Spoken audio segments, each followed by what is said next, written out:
बिस्मिल्लाहिर्रहमानिर्रहीम।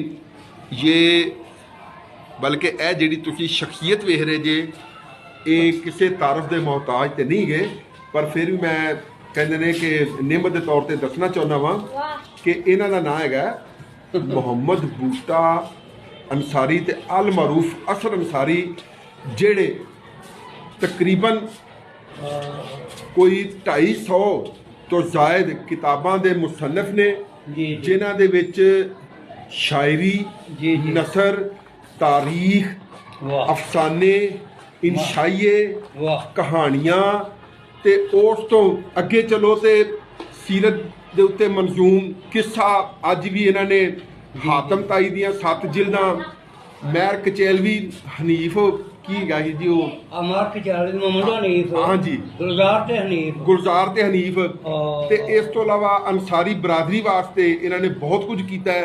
इन्होंने बाबा अंसार भी आख्या जाता है ते हुण इन्हां दा एक कारनामा है कि इन्होंने पंजाबी जुबान दे विच जिहड़ी कुरान पाक दी तफसीर, हाँ जी, तफसीरुल कुरान फी असलिल बयान छप गई जी, वो छप गई और बड़ा वड्डा कारनामा। अल्लाह ताला इन्हां वास्ते उन्हें जरिया निजात बनावे जी। बड़ी वड्डी ये सादत है जी, ई सादत बजोरे बाजू जी।